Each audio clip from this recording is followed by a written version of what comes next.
पुष्पा को रिलीज होने में अब एक हफ्ते से भी कम का टाइम बचा था और सबको लग रहा था कि छावा महाराष्ट्र में पुष्पा को एक बड़ी टक्कर देने वाली है। अब इस फिल्म को पोस्टपोन कर दिया गया है। 6 दिसंबर को थिएटर में लगने वाली छावा अब 14 फरवरी 2025 को थिएटर में लगने वाली है। नमस्ते, वेलकम स्क्रीन वाला देख रहे हैं आप, मैं हूं रौनक। ये पुष्पा के लिए भी एक राहत वाली बात होगी क्योंकि महाराष्ट्र और खासकर मुंबई में छावा का क्रेज बहुत ज्यादा है। मुंबई में मैडॉक फिल्म्स पुष्पा के सामने एक ठीक ठाक स्क्रीन लेने की लड़ाई में भी उतरने वाली थी, लेकिन अब दोनों पार्टी के बीच कॉम्प्रो हो गया है, मैटर सुलझ गया है, लड़के अपने अपने घर चले गए। लेकिन इन्हीं सबके बीच एक बात निकल पड़ी है कि क्या विक्की कौशल इंडस्ट्री के नेक्स्ट सुपरस्टार बनने वाले हैं। विक्की कौशल इस समय 4 सबसे बड़ी फिल्में साइन करके बैठे हैं और साइन करने के बाद विक्की ने वो पेन भी तोड़ करके फेंक दिया है। सबसे पहले संजय लीला भंसाली के साथ लव एंड वॉर में उनको रणबीर कपूर के साथ साइन किया गया है। इसके बाद वो मैडॉक फिल्म की महाअवतार भी साइन करके बैठे हैं जो भगवान परशुराम के ऊपर बेस्ड है और इसे स्त्री 2 के डायरेक्टर अमर कौशिक बना रहे हैं। उनकी छावा ऑलरेडी अगले साल 14 फरवरी को आ रही है और अब खबर है कि विक्की ने राजकुमार हिरानी की फिल्म भी as a lead actor sign कर ली है। यानी विक्की की जेब में इस टाइम पूरी इंडस्ट्री के 4 सबसे बड़े डायरेक्टर्स की 2 फिल्में हैं।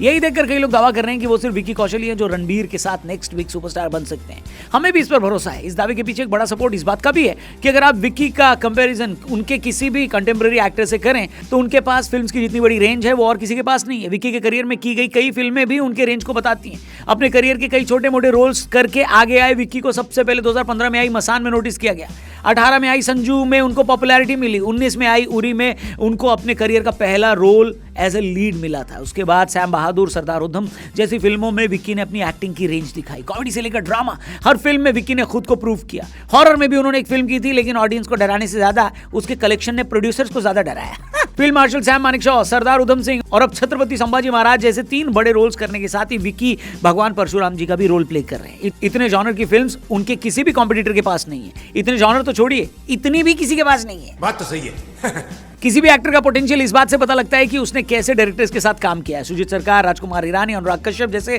डायरेक्टर्स की मल्टीपल मूवीज में विक्की ने काम किया है। संजय लीला भंसाली की फिल्म ऑलरेडी साइन कर रखी है। ऐसे में अगर ये लोग कह रहे हैं कि विक्की नेक्स्ट बिग सुपरस्टार हैं तो इस दावे में दम तो दिखता है। खैर, छावा से उम्मीदें और ज्यादा बढ़ चुकी हैं क्योंकि जिस तारीख को ये रिलीज हो रही है उसके सिर्फ 5 दिन बाद 19 फरवरी को छत्रपति शिवाजी महाराज की जन्म जयंती है। अगर फिल्म में सब्सटेंस हुआ, दम हुआ तो मुंबई में ऐसा कोई थिएटर शायद ही बचे जहां आपको इसके टिकट्स मिल जाएं। वैसे इसके ट्रेलर के बारे में भी बताया जा रहा है कि वो दिसंबर के फर्स्ट वीक में रिलीज किया जाएगा क्योंकि ये पुष्पा के साथ क्लैश कर रही थी और अब इसको क्लैश से बचा लिया गया। तो मेकर्स के दिमाग में ये बात तो होगी कि इसका ट्रेलर पुष्पा 2 की स्क्रीनिंग के टाइम ही थिएटर में चलाया जाए। बाकी इस पूरे मैटर पे आपका क्या कहना है कमेंट करके बताना। चैनल को भी सब्सक्राइब करके जाना। Thank you for watching. जल्दी मिलते हैं। जय हिंद।